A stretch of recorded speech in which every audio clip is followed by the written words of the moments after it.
Hi, everyone. First of all, I'd like to thank everyone for staying on. I'm not going to keep you guys too long. The last panel is always the hardest. So I'd like to have a quick show of hands. How many people are actually work in marketing? Because there are quite a few people in the crowd. I'd just like to refer back to one point that Ben Little made, which is marketing is dead. So you're all fucked, basically. No, I joke. So I'm going to start off with, I'm just going to ask one question to each of the panelists. And I'm going to start with Mark Brooks. So Mark, obviously you're from the dating background. And if you have to look at bringing customers into a dating platform, I mean, the way I see it is essentially you're selling a community of people that want to date. Yes? Obviously, I'm not comparing Tinder versus Grindr because they're very different communities. But if you're looking at one community versus another community, which is a very similar types of interest, essentially you're trying to sell a bunch of people interested in relationships. And there's a lot of similarity with how companies in the non-dating industry are trying to bring in customers through the selling of the community, the whole community concept. And what I'd like to ask Mark is, since 1A, do you agree that essentially what you are selling is the community of people? And B, what tips do you feel can be transferred to non-dating type companies in terms of how they sell the community or the community approach to marketing? Gotcha.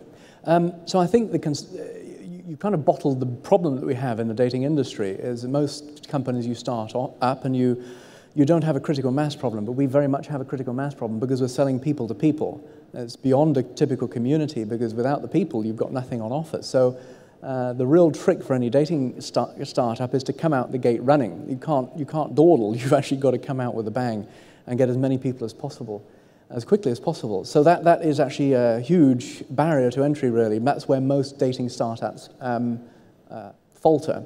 So in terms of the things that we've learned from the dating industry that I think are quite applicable to you, number one, keep it simple. The best apps are real simple. Design for mobile first is the real hack. If you're designing for web first, you're going to falter probably with mobile. Start with mobile, and it will change your design thinking and make it more system one, as I mentioned. I think the second area is pay-per-click. Everybody in the dating industry is in love with pay-per-click, and that's because you can test from the get-go. You have so much granularity. You can do A/B testing, you can test your messaging, you can get it right before you do your big launch. And it's whatever amount of money you want to spend, you can do so. Day parting, keywords, messaging, you get to test it all. And the third area, really, one thing that we've done quite a lot with one particular client that's completely addicted on this, is delta-delta competitive analysis. And what I mean by that is that you look at features, pricing, upsells of your competitors, but you look for the change of the change. And that will tell you a lot, and it will save you a lot of hassle without you having to do the testing. You look at what they've changed, then you look again, and you look again every month or so, and if they have changed that again, if they've removed it, that tells you that, hey, they're smart, they're testing, it probably didn't work. And if they keep it, and 3 months later, they've still got this particular feature or upsell or price live, well, it's probably because it's working. And that can save you a lot of time as a good hack. Geert, in your presentation, you spoke a lot about innovation. Yeah? And particularly with Silicon Valletta, and for those that know me, sort of, my involvement in the startup space, you meet a lot of startups that have failed, and they say, because we're too early, we're too innovative. So obviously, innovation is great. But if you have a very innovative business model or a very innovative product that people don't get, then getting it into market is expensive. And my question to you is obviously, as an advocate for creating something innovative, how do you bring something which is innovative into market, or a couple of tips of bringing something into market which is innovative within the confines of a highly limited startup with very limited resources in terms of people and money? I think the first thing is to really start with the consumer behavior. I think in the last presentation, it was very clear that is really making a difference. The next is, if you start with really understanding your consumers, you are starting a new way of looking at insurance. you're going, in a way, trying to change behavior.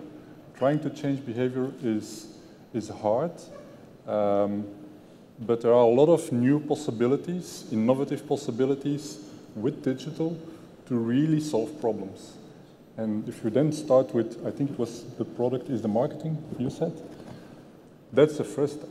I've seen so many startups with crappy ideas that gets a lot of funding. I think the biggest example lately was Juicero, which was a juice machine with a subscription service, and it cost 400 euros. It was the Nespresso for the juices, but there was nobody waiting for that product. They did a lot of advertising, digital, non-digital, but it was never going to work. It was not solving any problem that anybody had.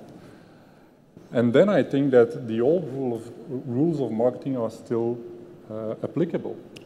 Reach still has an impact. It's just that people have changed their behavior of the channels they watch.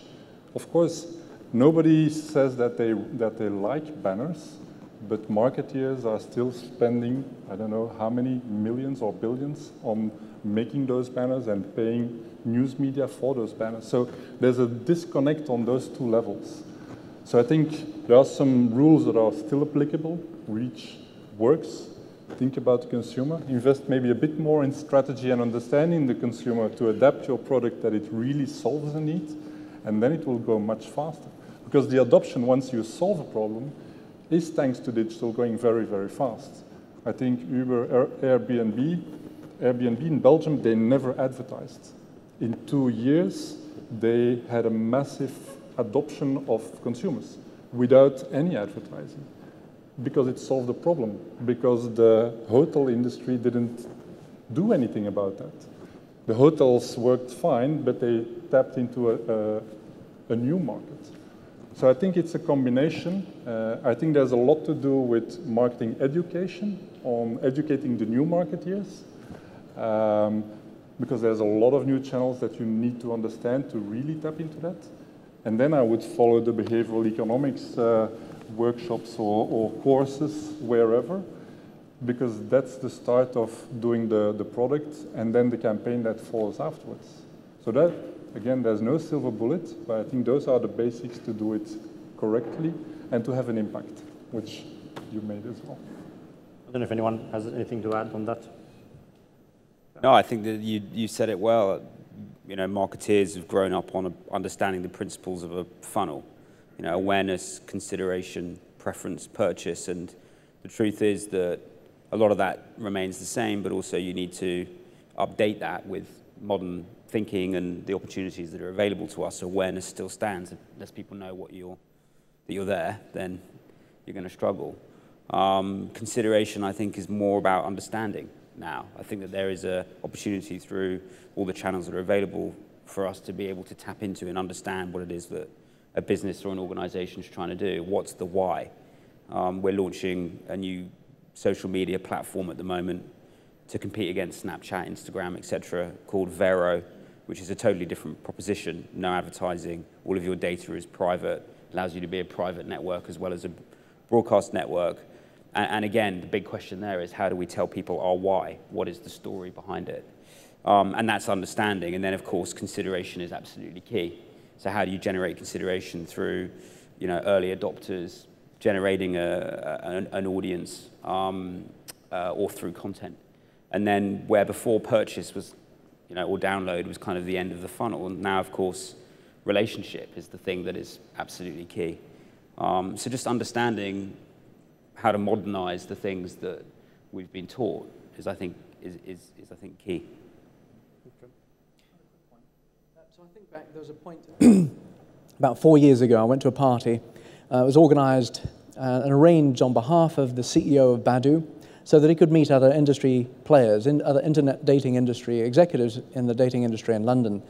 And so I went to this party, and I bumped into a fellow that said, yeah, I'm in charge of paid acquisition for Badoo. I'm fairly new on board, but in the last few months, we've brought on 7 million new members to Badoo through paid acquisition. And I made a note, and I stayed in contact with this fellow because, hey, that sounds like a good person to stay in contact with. And 3 months later, he'd been let go essentially from the company, and he said, look, they just didn't want to do paid acquisition. They wanted to focus on the product. That was my big eye-opener 4 years ago. I've not encountered anything like that before. It was just total focus on the product. Same sort of thing with Tinder, just they're not interested in paid acquisition. Amazing. I mean, the way even the way the marketing block evolved, there's a lot of emphasis on behavior, but also on stories.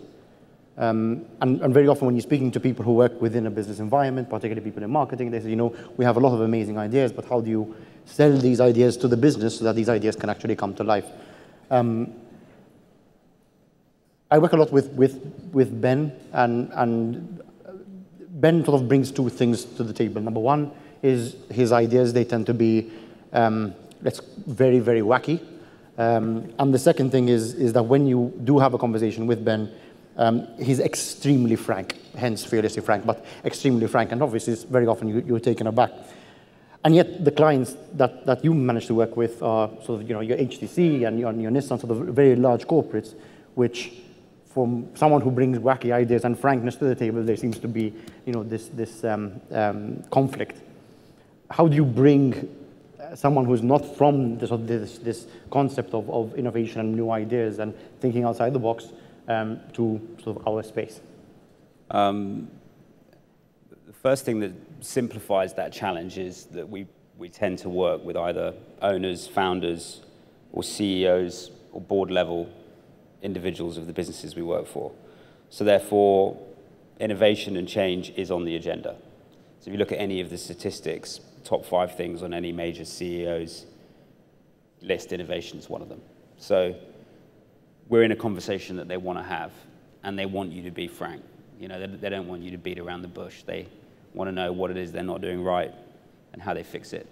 They tend to be on 5-year tenures. 5 years isn't very long in the world of innovation, so let's get the show on the road. So the first is knowing your audience. You're dealing with someone like the owner of HTC. She's runs billion-dollar businesses all over the world. Quick, instantaneous kind of solutions is what people like that are after. The second thing is developing a process that works for them. So we've created a process which we call the parallel universe. We've recognized that business as usual is to be respected. Any business that is successfully growing means that they're doing something right, which is fantastic. And you have to respect that, and you have to understand that. But the truth is that the conditions that create business as usual aren't also the same conditions that generate innovation. So therefore, by building processes and tools for innovation to live outside of business as usual, and understanding how you can bring those ideas back into the organization is the key.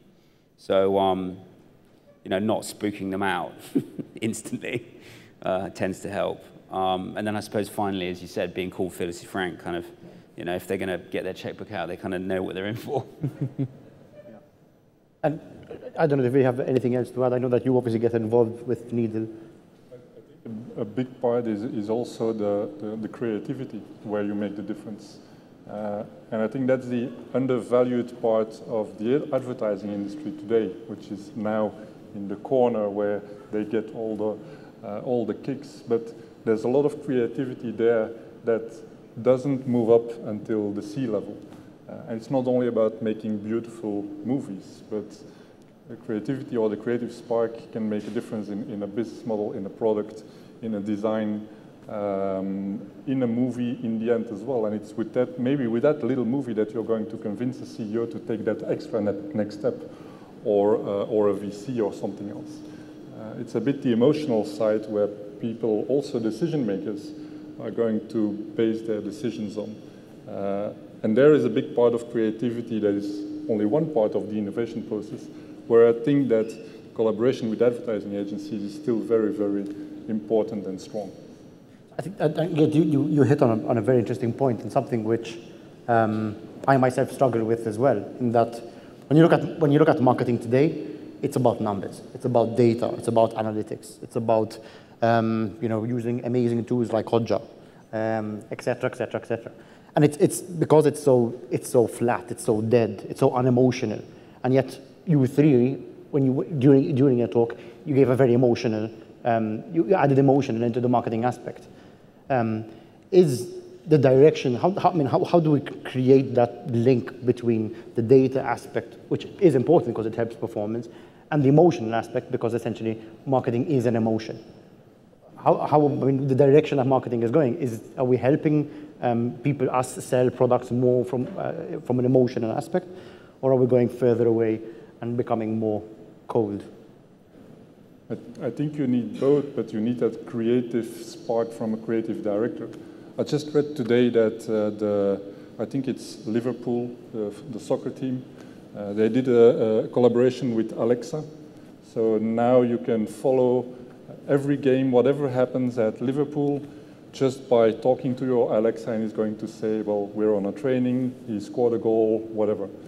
But it's completely automated. So it's linked to all of their data channels, and the link is with Alexa. But they bring the experience of a football stadium, the experience of a soccer team into your household. And that's run by AKQA, which is, in essence, or started out as an agency/production agency. And that's smart. And that's where the creative element comes in to find those new things, I think. So that's a combination. I don't know if anything, guys, please on this. Yeah. No, I mean, I'd totally agree. I think that data is essential, and I think it's easy for us to get, at the same time, hung up on big data. And then there's this other thing called small data, picking up the phone and calling your customers and asking them, how are we doing? Really getting into the psychology of who it is you're selling to.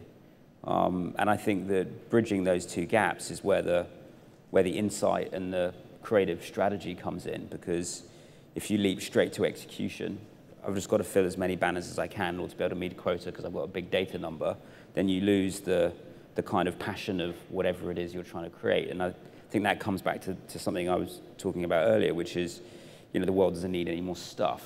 Make sure that whatever it is you're doing has a purpose that is greater, and therefore you can't fit that into a banner. That's a behavior. That's a thing that you live and breathe. That's something that informs everything you do. And then you use communication to just help spotlight that. But it should come from within. And the amount of businesses that are now hiring creative directors is interesting. I mean, a lot of the most successful, brands and startups that we see, especially the ones that adopt new modern techniques, etc., they certainly have a lot of that in their DNA. I mean, you were talking about Tinder, for example. They're creative individuals. They're people that live and breathe their product, every day. They don't need to necessarily go too far to look for new inspiration and ideas. I think further to your point about changing the world, ultimately, everybody is more engaged if they feel like the work that they're doing during the day is having an impact on the world in a meaningful way. And we sell in the dating industry emotional satisfaction first. And there are many ways that we can get to our users to emotional satisfaction. But it's really important to have deep user insight, whatever you're doing. If your company feels like they're changing the world, they're going to think beyond 8 hours a day. They're not going to let up. They're going to think 24 hours a day. Their unconscious is going to be engaged while they're sleeping. And you'll be able to make that correlation between the deep user insight and product changes. And that's the jump that correlates to more value and more impact and more money. And this is what Tinder did. This is what the best companies in the dating space have done. One of the things that we did, for example, with the feedback that Ariely gave us back many years ago, is he identified that divorcees will talk to divorcees, but people who've never been married don't want to talk to divorcees. So that had some impact in the way that we provided introductions through the service. Okay, Bernard asked me not to do this, but I'm going to do it anyway. So does anyone have any questions to the panel? There's no mic, so you just have to stand up and shout the question. But I'd like to open up sort of the floor and see whether anyone has any questions. We have a mic. One by one, please.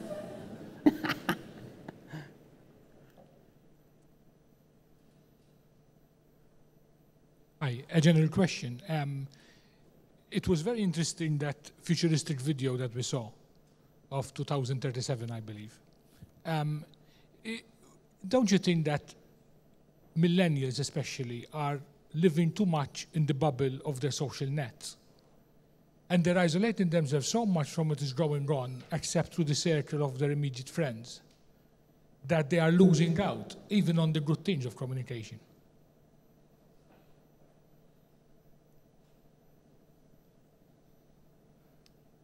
I didn't understand the question. They're communicating. They are communicating. They're just communicating in a very different way than we're used to. And maybe there'll be some impact psychologically in the future that people will... I think computer-mediated communication generally leaves people wanting, deeply wanting, and missing out on the human satisfaction of meeting face-to-face. That's probably going to have some psychological impact on people long-term. But they're communicating more. The world is more connected as a consequence of CMC, and less ignorant, really. The problem is the myopia. You know, look at the news feed, for example. I mean, you like it, you look at it, and then you get more of it, and then you get more and more myopic, and that's going to be a problem as well. So there's a couple of problems that will emerge, and deep psychological dissatisfaction and myopia. We're just going to be super educated in one area and ignorant to other areas. I think that the thing about the video is it kind of draws upon extremes. But if you take a look at what's happening today, there are still broadcast mediums. So Twitter, 1% of people tweet, 9% of people retweet, the remaining are on the receiving end. That is essentially a broadcast medium like any other that's come before. Things like cinema are on the rise. It's probably the only medium in the world that people actually pay to go see the advertising. And when the cinemas and the cinema advertising owners realize that, then they need to protect that environment. So therefore, it becomes less about advertising and more about providing the entertainment that lives around the experience or whatever the movie is you want to go see. So as all these things change, the skill sets, if you like, of the past, a lot of those don't need to be thrown out. Ultimately, telling good stories. I started working in my career for an advertising agency who had a philosophy, which was truth well told. And that philosophy has been around since, I think, the advertising agency was founded in the basement of a newspaper in I think 1904. But that still stands today. So when it comes back to your question in terms of the millennial generation and the time that they spent in social media, I think that, yes, there's a huge amount of time spent. The eyeballs and the time in social media is off the scale. And I think there is a lot wrong with it. I believe that, they say that the average users, our value on Facebook is around $3,000 US. That's essentially Facebook utilizing our time to be able to share things with our friends and family, and that time is converted into eyeballs, and those eyeballs are converted into advertising dollars. Is that right? I mean, we've all opted in, so for those that don't dig it, quit Facebook. But ultimately, I don't think it is necessarily right. So there is a lot wrong, but at the same time, some of the fundamental principles about social aren't necessarily going to go away. Being social has been around since the dawn of time. It just changes the dynamic in which we do it. So we also have to remember that we're at the very infancy of social media. Social media has only been around for 11, 12 years. This is the first iteration of social as we know it, and that will continue to evolve and adapt. So yes, I think there's a lot that is negative, but also it will change, and hopefully it will become a more positive environment for millennials and the rest of us that are on social media. Can I just add, so I think there are 2 points to this. I don't think there's anything negative with social at all. I think it's just a shift. I think in the 60s, there was a massive shift in how people were social, and everyone was like, but that's the devil. And then social media has come out, and it's like, this is different, so that's the devil.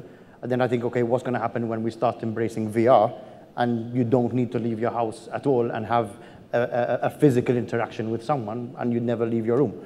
And that's going to be the devil. is just a shift. I think that people have more friends. I think people talk more, but they do it online, they do it digitally.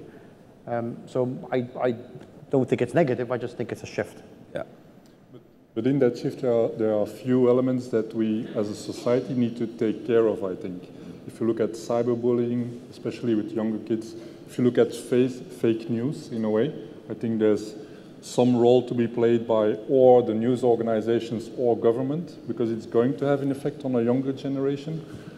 And that is not something that on a technology level we will solve, but we will have to look at Google and Facebook and the government to play a role in it, because I think there is a threat. But I do believe that it's not going to change how young people are going to interact with social, and it's never going to go away, and we don't want it. But even that fake news was called gossip. You know, I mean. But the impact is maybe. But the impact is significantly more. No. Okay, I think our time is up. So I'd like to thank, Tom, are you closing? Okay, so I'd like to thank you everyone for coming to ZEST, and remind everyone about this evening, the party tonight at the Meridian. I think that's at 8:30. Hope to see you all there. I think we all deserve a couple of drinks. Thank you very much, and well done to the MCA once again for organizing this. A big, massive well done around the applause.